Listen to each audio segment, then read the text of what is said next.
തിരൂരങ്ങാടി താലൂക്കിൽ സർവീസ് നടത്തുന്ന ബസ്സുകാർ പ്രതിസന്ധിയിലാണെന്ന് ബസ് ഉടമകൾ.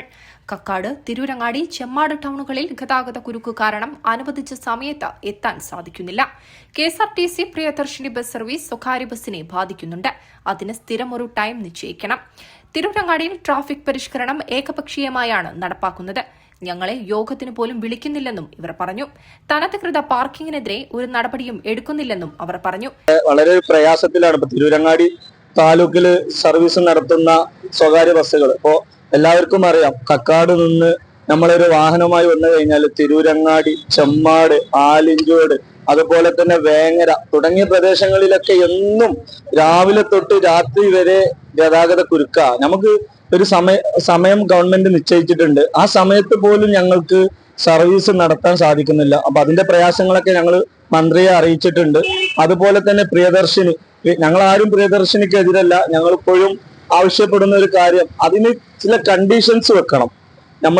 ഞങ്ങളും ഈ സ്ത്രീകളെയും മറ്റും ആശ്രയിച്ച് ഈ പ്രസ്ഥാനം മുന്നോട്ട് കൊണ്ടുപോകുന്ന ആളുകളാണ്. ഇപ്പോൾ നമ്മുടെ ഈ വേങ്ങര, ചെമ്മാട്, പരപ്പനങ്ങാടി ഭാഗങ്ങളിലൊക്കെ പ്രിയദർശിനി പുതിയ വാഹനങ്ങൾ KSRTC ബസ്സുകൾ സർവീസ് നടത്തുന്നുണ്ട്. അവർക്കൊരു ടൈം നിശ്ചയിച്ചിട്ട് ആ സമയത്ത് സർവീസ് നടത്താൻ വേണ്ട നിയമ നടപടികൾ സർക്കാരിന്റെ ഭാഗത്തു നിന്നുണ്ടാണ്. കാരണം അവർ തോന്നിയ പോലെ സർവീസ് ഇന്നൊരു സമയത്താണെങ്കിൽ നാളെ വേറെ ഒരു ബസ്സിന്റെ സമയത്ത് അങ്ങനെ ഓടുന്ന സമയം. ഞങ്ങൾ ഒരു ബസ്സിന് ഒരു ട്രിപ്പ് നഷ്ടപ്പെട്ടു കഴിഞ്ഞാൽ, ഇപ്പൊ മഞ്ചേരിയിൽ നിന്ന് പരപ്പനങ്ങാടിക്ക് പോകുന്ന ഒരു ബസ്സാണെങ്കിൽ ഒരു ട്രിപ്പ് ഞങ്ങളെ കൂടെ ഒരു KSRTC പ്രിയദർശിനി സർവീസ് മുന്നോട്ട് വന്നു കഴിഞ്ഞാൽ ആ ബസ് പിന്നെ സർവീസ് നടത്താത്തതാണ്.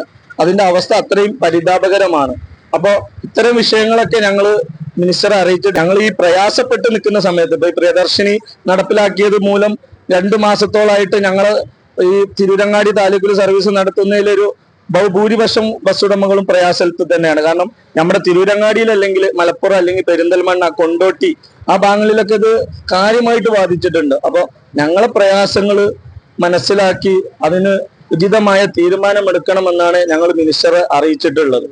ചെമ്മാടിനെ സംബന്ധിച്ച് നോക്കുമ്പോൾ നമുക്കറിയാം, ഏറ്റവും പ്രയാസപ്പെടുന്ന അനധികൃതമായിട്ടുള്ള പാർക്കിംഗ് ആണ്. നമുക്ക് ട്രാഫിക് റെഗുലർ കമ്മിറ്റി ഇതുപോലെ ഒരുപാട് മീറ്റിങ്ങുകൾ ഒരുപാട് കൂടും. അത് ബസ്സുകൾക്ക് മാത്രമുള്ള നിയമങ്ങൾ പാസ്സാകുക, മറ്റുള്ള അനധികൃതമായിട്ടുള്ള പാർക്ക് ചെയ്യുന്ന ഇത്രയും വാഹനങ്ങൾ ഇവിടുന്ന് എടുത്തു പോയിട്ടുണ്ടെങ്കിൽ നമുക്കറിയാം സുഖമായി ബസ്സുകൾ സർവീസ് നടത്താൻ കഴിയും. നമുക്കറിയാം, ചെമ്മാട് നിന്ന് ഇന്ന് കക്കാട് എത്തണം എന്നുണ്ടെങ്കിൽ വളരെയധികം പ്രയാസപ്പെടുന്ന ഒരു രീതിയിലാണ് ഇന്ന് സർവീസ് നടക്കുന്നത്. ചെമ്മാട് ഈ അങ്ങാടിയിലേക്ക് വരണം എന്നുണ്ടെങ്കിൽ ബ്ലോക്കാണ് എന്ന് കരുതി മറ്റുള്ള റോഡ് പിടിക്കേണ്ട ഒരു അവസ്ഥയാണ് നമുക്കൊക്കെ ഉള്ളത്. ഇതിന് ശാശ്വത ഒരു പരിഹാരമാണ് നമ്മുടെ ചെമ്മാട് ഈ ടൗണുകളെ വീർപ്പുമുട്ടുന്നതിന് ഒരു ശാശ്വത പരിഹാരമാണെന്നാണ് നമുക്ക് പറയാനുള്ളത്. ഇന്ന് മന്ത്രിന്റെ മുന്നിൽ ഞങ്ങൾ ഈ കാര്യങ്ങളൊക്കെ ബോധ്യപ്പെടുത്തിയിട്ടുണ്ട്. ഈ വിഷയത്തിൽ ഗൗരവമായിട്ട് ഇടപെടണമെന്നും പറഞ്ഞിട്ടുണ്ട്. അത് ബസ്സുകൾക്ക് അനധികൃതമായിട്ടുള്ള സൈഡിലുള്ള പാർക്കിംഗ് വിഷയം വരുന്നുണ്ട്. ബസ്സുകൾക്ക് സൈഡാക്കി പാർക്ക് ചെയ്യാൻ കഴിയാത്തൊരവസ്ഥ നമുക്ക് ഇതിലുണ്ട്. അപ്പൊ അതിന് നമ്മൾ ആദ്യം ചെയ്യേണ്ടത് അനധികൃതമായിട്ടുള്ള പാർക്കിംഗ് ഒഴിവാക്കി കിട്ടാണ് വേണ്ടത്. അപ്പോഴാണ് ബസ്സുകൾ നേർക്ക് ബസ്സിന്റെ സ്റ്റോപ്പിൽ തന്നെ നിർത്താൻ വേണ്ടി കഴിയും. ബസ് സ്റ്റാൻഡിലോട്ടുള്ള അതും കൂടി. പിന്നെ അതുപോലെ തന്നെ നമുക്കറിയാം, നമുക്ക് ഇവിടെ തന്നെ ചെമ്മാട്ടങ്ങാടിയിലേക്ക് നമ്മൾ ബസ് സ്റ്റാൻഡിലേക്ക് പോകുന്ന 1 വേ റോഡാണ്. അതിൽ അനധികൃതമായിട്ടുള്ള ഒരുപാട് വാഹനങ്ങളാണ് സൈഡിൽ നിർത്തിയിട്ടുള്ളത്. അപ്പൊ ആ കുണ്ടും കുഴികളൊക്കെ ഒന്ന് നിർത്തി താൽക്കാലിക അടിയന്തര, ഇപ്പൊ നമുക്കറിയാം പൈപ്പ് ലൈന് വേണ്ടിയിട്ട് ഇവിടുന്ന് കക്കാട് വരെ ഉണ്ട്. ആ ഭാഗങ്ങൾ മുഴുവനും ഡീടാറിങ് ചെയ്ത് അത് റോഡിന്റെ ഭാഗം ക്ലിയർ ചെയ്തിട്ടുണ്ടെങ്കിൽ ഒരുപാട് ഈ ബ്ലോക്കിനൊക്കെ പരിഹാരമാകും എന്നുള്ളതാണ് നമുക്ക് പറയാനുള്ളത്. ഞങ്ങള് വില്ലേജിന്റെ അവിടെ നിർത്താന്നുള്ളത് ഒരു പരാതിയായിട്ട് പലപ്പോഴും ഉദ്യോഗസ്ഥന്മാരെ ഞങ്ങളെ അറിയിച്ചിട്ടുണ്ട്. ഞങ്ങളെ സംബന്ധിച്ചിടത്തോളം ബസ് സ്റ്റാൻഡിൽ നിന്ന് ഒരു ബസ് എടുത്തു കഴിഞ്ഞാൽ എല്ലാവർക്കും അറിയാം, ആദ്യം പഴയ സ്റ്റാൻഡ് നമ്മുടെ പോലീസ് സ്റ്റേഷന്റെ അവിടെ ആയിരുന്നു. ഇപ്പോഴും പൊതുജനങ്ങള് ഒരു കച്ചവട, ഒരു മാർക്കറ്റ് കാര്യങ്ങൾക്കും മറ്റും ഗവൺമെന്റ് ഹോസ്പിറ്റൽ അടക്കം ആ ഭാഗങ്ങളിലായത് കൊണ്ട് തന്നെ അവര് ബസ് സ്റ്റാൻഡിലോട്ട് വരുന്നതിന് പകരം വില്ലേജ് ദർശനന്റെ ഓപ്പോസിറ്റ് ബസ് കാത്തു നിൽക്കുന്ന ഒരു അവസ്ഥയാണുള്ളത്. അവിടെ നമുക്ക് ആവശ്യത്തിലധികം സൗകര്യങ്ങളൊക്കെ ഉണ്ട്. പക്ഷെ എന്താ വിഷയം വെച്ച് കഴിഞ്ഞാൽ തെരുവോര കച്ചവടങ്ങളും അനധികൃത പാർക്കിങ്ങും റോഡിലോട്ട് കയറ്റി നിർത്തുന്നത് മൂലം നമുക്ക് ബസ് പ്രോപ്പറായിട്ട് ഒരു സൈഡാക്കി നിർത്തി ആളെ കയറ്റാൻ കഴിയാത്തൊരു പ്രയാസമാണുള്ളത്. അവിടെ നോ പാർക്കിംഗ് വെക്കുന്നതിന് പകരം അവിടെ ഒരു ബസ് വേ നിർമ്മിച്ച് ജനങ്ങൾക്ക് പ്രയോജനകരമായിട്ടുള്ള ഒരു തീരുമാനം കൈക്കൊള്ളുകയാണ് മുനിസിപ്പാലിറ്റിന്റെ ഭാഗത്തുനിന്ന് മറ്റും ഉണ്ടാവേണ്ടത്.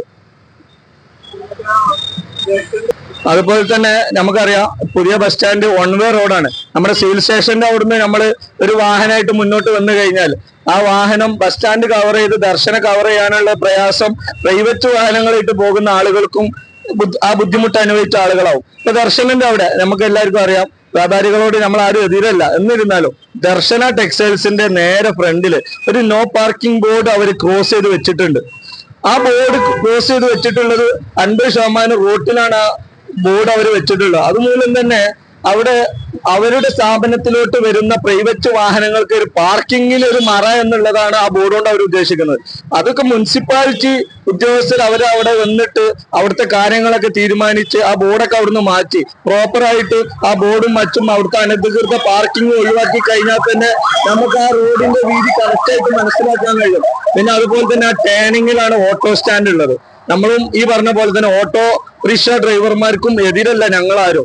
അവരും നമ്മളെ കൂടെ അന്നാന്ന് ജീവിക്കാൻ വേണ്ടി കഷ്ടപ്പെടുന്ന ആളുകളാണ്. അപ്പൊ ഇവിടുത്തെ ചെമ്മാട് ടൗണിലെ ഓട്ടോറിക്ഷകൾക്കൊക്കെ ഒരു പോയിന്റ് മാർക്ക് ചെയ്തിട്ട് ഈ ബ്ലോക്ക് ആകുന്ന ഭാഗങ്ങളിൽ നിന്നൊക്കെ ഇത്തരം വാഹനങ്ങൾ മാറ്റാനുള്ള ഒരു സജ്ജീകരണം മുനിസിപ്പാലിറ്റി മുൻകൈ എടുത്ത് ചെയ്യണം. അതുപോലെ തന്നെ പ്രൈവറ്റ് ബസ്സിന്റെ ഭാഗത്തു നിന്ന് വരുന്ന നമ്മുടെ തൊഴിലാളികളുടെ ഭാഗത്തു നിന്ന് ജനങ്ങൾക്ക് ബുദ്ധിമുട്ടുണ്ടാകുന്ന രീതിയിലോ ബ്ലോക്ക് ആകുന്ന രീതിയിലോ കാര്യങ്ങൾ ഉണ്ടെങ്കിൽ ഞങ്ങളെ അറിയിക്കുകയാണെങ്കിൽ, ബസ്സിന്റെ ഓണേഴ്സ് എന്നുള്ള നിലയിൽ താലൂക്ക് കമ്മിറ്റി അംഗങ്ങളാണ് ഞങ്ങളെ അറിയിക്കുകയാണെങ്കിൽ അതിനൊരു ശാശ്വത പരിഹാരം ഞങ്ങൾ മുൻകൈ എടുത്ത് തന്നെ ഞങ്ങളും അതിന് മുന്നിട്ടിറങ്ങാൻ തയ്യാറാണെന്നാണ് ഞങ്ങൾക്ക് മുനിസിപ്പാലിറ്റിനോടും പറയാനുള്ളത്.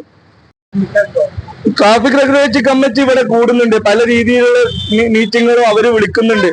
ഈ തിരൂരങ്ങാടി താലൂക്ക് ബസ് ഓർഗനൈസേഷന്റെ നേതാക്കളായ ഞങ്ങളെ ഇന്ന് വരെ ഇവിടുത്തെ ഉദ്യോഗസ്ഥര് ഈ ഒരു വിഷയങ്ങൾ ചർച്ച ചെയ്യാനോ അല്ലെങ്കിൽ ഇവിടുത്തെ ഞങ്ങളെ പ്രയാസങ്ങൾ മനസ്സിലാക്കി അത് അവർ മനസ്സിലാക്കാനോ ഞങ്ങളെ ഇതുവരെ അവരൊരു ചർച്ചക്കും വിളിച്ചിട്ടില്ല.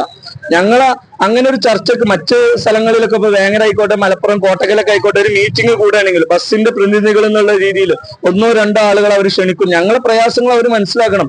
ഏകപക്ഷീയമായിട്ടുള്ള തീരുമാനങ്ങളാണ് അവർ നടപ്പിലാക്കുന്നത്. അത്തരം തീരുമാനങ്ങൾ അവർ നടപ്പിലാക്കുകയാണെങ്കിൽ ഞങ്ങൾ ഒരിക്കലും അതിന് കൂട്ടു നിൽക്കൂല.